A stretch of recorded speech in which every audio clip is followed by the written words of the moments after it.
Hello guys, வணக்கம். நான் திலீபன். இன்றைக்கி நம்ம என்ன பண்ணுறோம் அப்படின்னா, ஒன்றும் பெருசாக இல்லைங்க. நான் வேலைக்கு போகிறேன். அதை பற்றின காணொளி தான் இது பார்த்தீங்க அப்படின்னா, என்னுடைய தங்குமிடத்தில் இருந்து நான் வேலை செய்கிற இடத்த நோக்கி ஒரு வாகனத்தில் போகிறோம். அதை அப்படியே நான் வீடியோ எடுத்தேங்க. சரி, நம்ம வீடியோ எடுக்கிறத சும்மா பாட்டு போட்டு நம்ம ஸ்டேட்டஸ் மாதிரி வைக்காமல், ஷார்ட்ஸ் மாதிரி போடாமல் நம்ம பேசி போகிற மாதிரி பண்ணலாம் அப்படின்ட்டு இதை நான் முயற்சி பண்ணியிருக்கிறேன். வாங்க, அப்படியே என் கூட சேர்ந்து என் கதையை கேட்டுட்டு பயணிக்கலாம் துபாய் சாலைகளில். வாங்க, இது துபாய். நான் ஈரோடு மாவட்டம் கோபி பக்கத்தில் வெள்ளாங்கோவில்ங்கிற பகுதியை சேர்ந்தவன். எனக்கும் மற்ற மொழிகளுக்கும் எந்த ஒரு தொடர்புமே கிடையாதுங்க. எங்கள் ஊரில் மேக்ஸிமம் பேசுகிறதே தமிழ் தான். அதுக்கப்புறமா தெலுங்கு பேசுவாங்க. எனக்கு அவங்க கூடயும் பழக்கம் இல்லைங்க. நம்மளுக்கு தமிழ் மட்டும் தான் தெரியும். நான் ஏதோ ஒரு குருட்டு நம்பிக்கையில் ஊர்லேருந்து கிளம்பி துபாய் வந்துட்டேங்க. இங்கே வந்ததுக்கப்புறம் இங்கே இருக்கிற பெரும்பாலானவங்க ஹிந்தியும் மலையாளம் கூட இங்கே பேசுகிறாங்க. நீங்கள் எங்கே போனீங்கனாலும் கண்டிப்பாக மலையாளம் பேசலாம். ஆனால் தமிழ்காரங்க ரொம்ப குறைவு. இருந்தாலும் அவங்க ஹிந்தியில் தான் பேசுவாங்க, தமிழில் பேச மாட்டாங்க. நான் வேலைக்கு சேர்ந்த இடத்துல 2 தமிழ் பசங்க இருந்தாங்க. அதனால எனக்கு தெரிவிக்கலைங்க. நான் அப்படியே அவங்க கூட இருந்தேன். 1 வருஷம் அங்கே இருந்தேங்க. அந்த 1 வருஷத்தில் எனக்கு ஹிந்தியினுடைய தேவை அதிகமாக இல்லை. தேவைப்படும், ஆனால் அதிகமாக தேவைப்படாது. சும்மா நான் பேசுகிற அளவுக்கு ரொம்ப முக்கியமான எடு, குடு, இங்கே வா, அங்கே போ அப்படிங்கிற அந்த முக்கியமான சொற்கள் மட்டும் எனக்கு தெரியும். அதை வச்சுக்கிட்டு அப்படியே உருட்டிக்கிட்டு இருந்தேன். 1 வருஷம் உருட்டினேன். அந்த 1 வருஷத்தில் நான் ஒரு சில இன்டர்வியூக்கள் அட்டன் பண்ணேங்க. அந்த இன்டர்வியூக்களில் பார்த்தீங்க அப்படின்னா, அவங்க கேட்டது ஃபஸ்ட்டு ஹிந்தி கம்பல்சரியாக கேட்குறாங்க. இன்னொன்று, அப்படி ஹிந்தி தெரியலனா இங்கிலீஷ் ஃப்ளூயிடாக வேணும் அப்படிங்கிறாங்க. நம்மளுக்கு 2மே வராது. நம்மளுக்கு தமிழே தற்குறி அப்படிங்கிற இதில் சரின்ட்டு பார்த்தேங்க. ஒரு இன்டர்வியூக்கு நம்ம போனோம். அது போன இடத்துல என்ன அப்படின்னா, அது ஒரு பெரிய கம்பெனி, அதாவது துபாய் அரசை சேர்ந்தது. அதில் நம்ம இன்டர்வியூக்கு போகிறோம். ஃபஸ்ட் இன்டர்வியூ, என்னுடைய முதல் இன்டர்வியூ அதுதான், ஃபேஸ் டு ஃபேஸ். நான் துபாய் வந்ததுக்கு அப்புறம் ஃபஸ்ட்டு நேரில் போனவுடனே நீ டெஸ்ட் எழுத சொன்னாங்க. எனக்கு அதாவது என்னுடைய சம்மந்தப்பட்ட துறையை சம்மந்தமாக ஒரு டெஸ்ட்டு. ஒரு 25 மார்க்குக்குங்க. அது ஒன்றும் பெருசாக இல்லை. அதில் ஒரு 19 மார்க், 18 மார்க் எடுத்தால் அடுத்த ப்ராசஸுக்கு உள்ள அலோவ் பண்ணுவாங்க. நம்ம எவ்வளோ எடுத்தேன்னு சொல்லலைங்க கடைசி வரைக்கும்.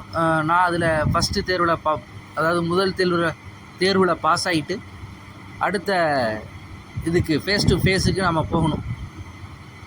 அப்போ உள்ளே போகிற போது பார்த்தீங்க அப்படின்னா, ஒரு கிட்டத்தட்ட 3, அதில் ஒரு 3, ஒரு மேடம், மொத்தம் 7 பேர் உள்ளே இருந்தாங்க. பார்த்தீங்க அப்படின்னா அவங்களுக்கு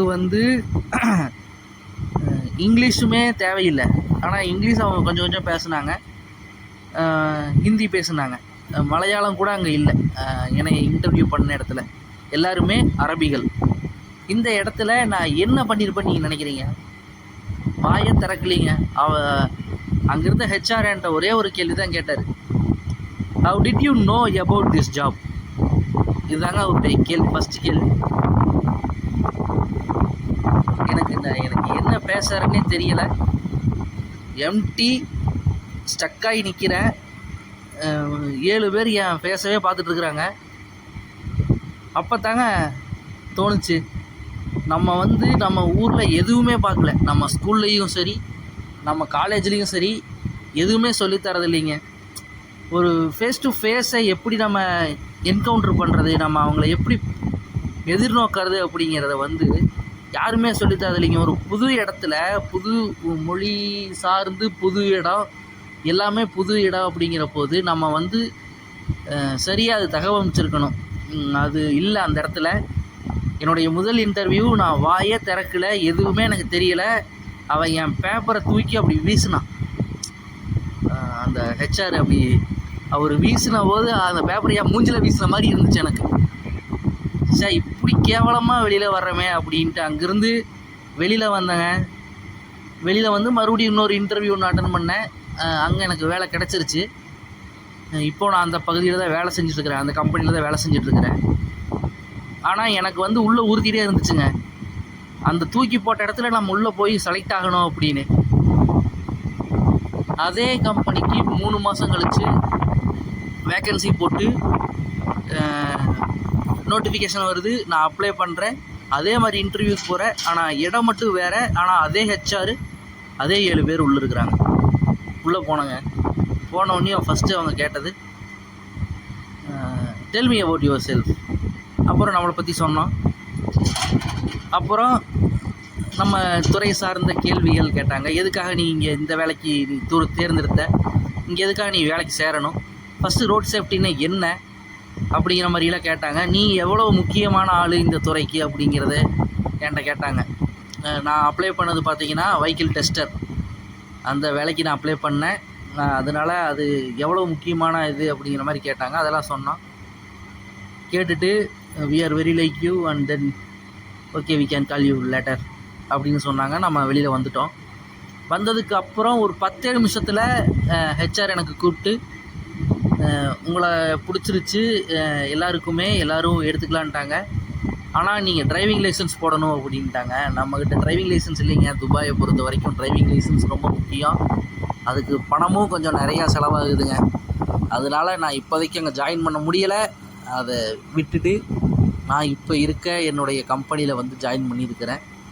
இங்கேருந்து நம்ம அடுத்த ஸ்டெப் நம்ம மூவ் பண்ணணும் அப்படின்னா அந்த பகுதியில் நம்ம போய் ஜாயின் பண்ணி ஆகணும்.